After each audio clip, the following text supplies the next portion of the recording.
20 de junho, a administração do combate a coronavírus aqui no estado e no município de Aracaju, uma tragédia, nenhum planejamento, as mortes estão crescendo e fica aquilo que eu já venho dizendo lá de trás, incompetência total dos nossos gestores. Com a palavra o Ministério Público, que avalizou desde o começo a administração da pandemia pelo governo do estado de Sergipe e pela Prefeitura Municipal de Aracaju. E a pandemia da política continua. Nós estamos vivendo tempos difíceis, mas muito difíceis mesmo.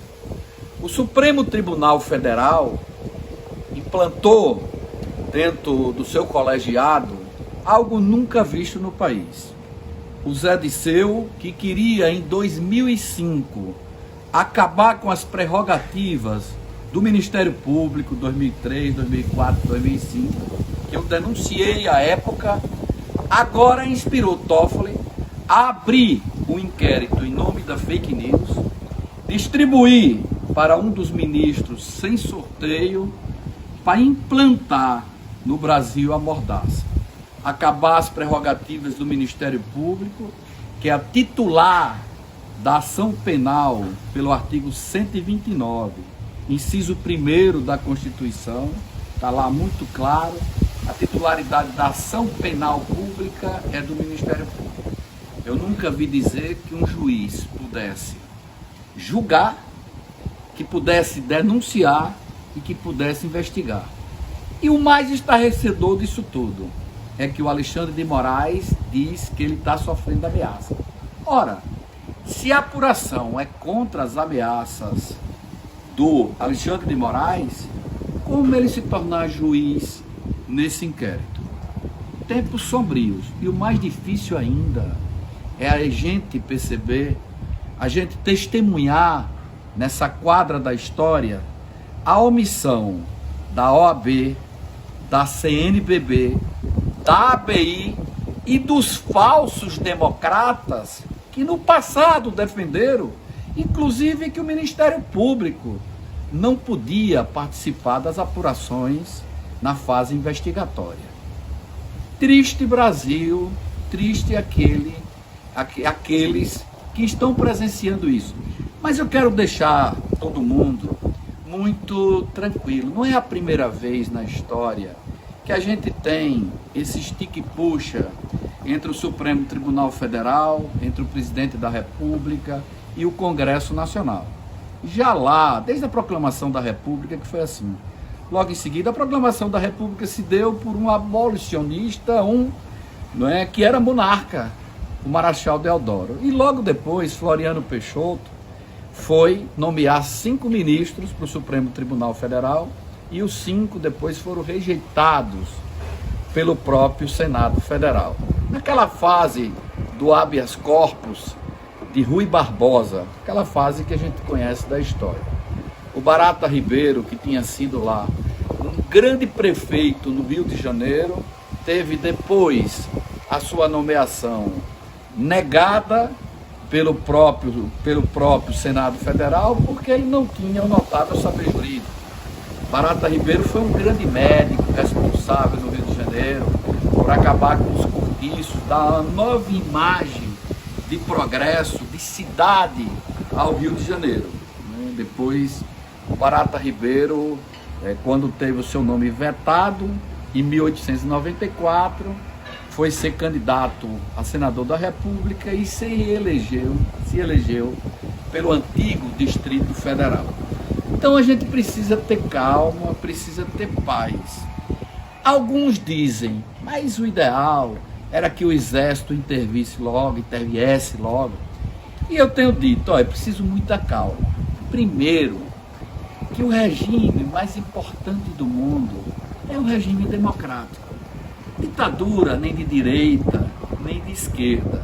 É claro que a gente sabe que existe uma má vontade, uma péssima intenção de alguns ministros, ou de quase todos os ministros do Supremo Tribunal Federal, o Celso de Mello, as decisões mais absurdas que a gente tem visto o Celso de Mello, porque tudo isso começou lá, quando o Celso de Mello autorizou a divulgação daquela reunião, que foi extensa a sua publicação, porque na realidade o que se queria ali era apenas se encontrar as provas das denúncias de Moro referente à interferência do presidente da República na Polícia Federal, que não ficou comprovado e que o Celso de Mello resolveu, fora do que está no pedido, aquilo que qualquer estudante de direito sabe, que o juiz não julga extrapetita, ou seja, fora do pedido,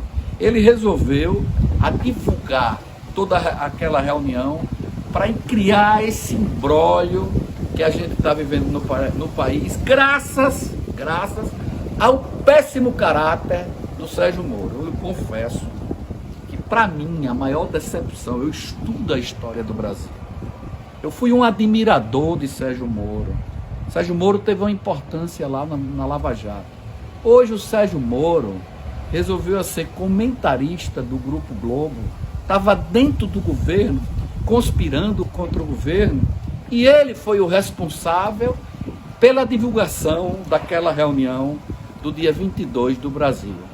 Péssimo caráter que tem o Sérgio Moro. E outros que se arvoraram de democratas, que hoje estão defendendo essas ações do Supremo Tribunal Federal, como o Carlos Aires de Brito aqui de Sergipe, para a tristeza de todos nós, aquele que dizia que é proibido proibir. E agora, imagine, pega essa ativista, a Sarah Winter, para colocar em um presídio, numa penitenciária de segurança máxima lá perto de Brasília.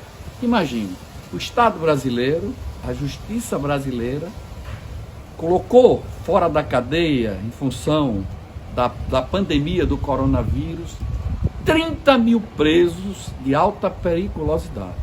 Soltam os presos de alta periculosidade em função da pandemia e, na mesma pandemia, colocam numa penitenciária um ativista que apenas proferiu a opinião que o próprio Ministério Público diz claramente que o crime que ela pode ter cometido, porque isso ainda vai ser apurado, aí isso ainda vai ser julgado, é o crime de injúria com a pena pequenininha. A transação da pena de injúria, do crime de injúria, é uma transação que se faz por cesta básica para a comunidade.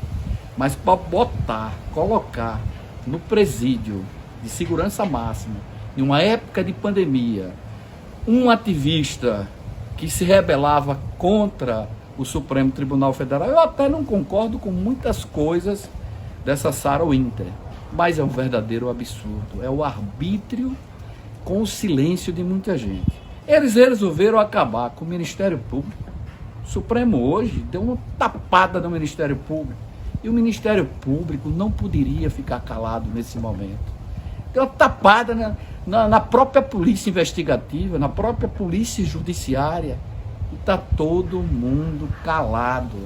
Todo mundo com medo diante de todo esse tribunal, que virou um tribunal do arbítrio contra as liberdades de expressão, contra o Estado democrático de direito. E aqui não vale aquilo que muitos dizem, temos que derrubar Bolsonaro, foi amigo de Bolsonaro, tem que ir para o Pelourinho, foi amigo de Bolsonaro, tem que ir para a cadeia. Quanta pobreza! O que está em jogo é o Estado democrático de direito. Aquilo que a gente viu lá no Holocausto. Eu sempre cito isso, lá na Polônia, quando iam buscar nos guetos de Varsóvia, primeiro os judeus, depois os padres, depois os ciganos, depois os gays. Ora, foi agora a Sarah, daqui a pouco está indo embora o Ministério Público, a Polícia Judiciária, e depois não vai ter ninguém para protestar mais. Porque a OAB acabou. A OAB não existe, a OAB está calada. Esse presidente da OAB é um militante político do PT. E a defesa que a gente tem que fazer, aquelas pessoas que têm na alma o desejo democrático, tem que repelir tem que refutar isso que está aí. Então, meus amigos, é preciso paciência com a história. E eu dizia que o melhor regime é o democrático. As mudanças têm que ser feitas pelo Congresso. Veja bem, está lá no artigo 1º, parágrafo 1º, parágrafo único da Constituição, que todo poder emana do povo. O Supremo Tribunal Federal não emana do povo. O Supremo Tribunal Federal é um poder sem o respaldo do povo. Quem tem poder mesmo nessa república que a gente vive é o Congresso Nacional, que é eleito pelo povo, e é o Executivo, o Presidente da República, que é eleito pelo povo. Agora, qual é o problema? Celso de Mello vai se aposentar em novembro. E quem a gente vai botar no lugar?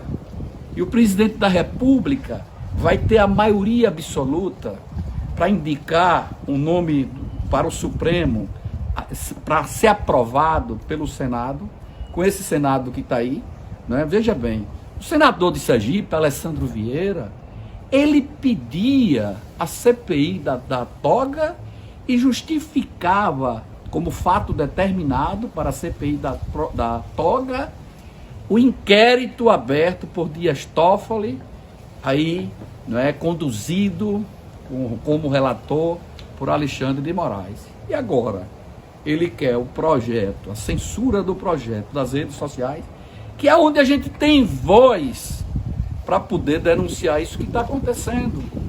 Foram pelas redes sociais que o Alessandro se ganhou a eleição para senador da República. Imagine se a gente vai esperar da Rede Globo de televisão alguma coisa contra o Supremo Tribunal Federal, porque a Rede Globo deixou de receber 1.600.000.000 nesse 1 ano e 6 meses do governo federal.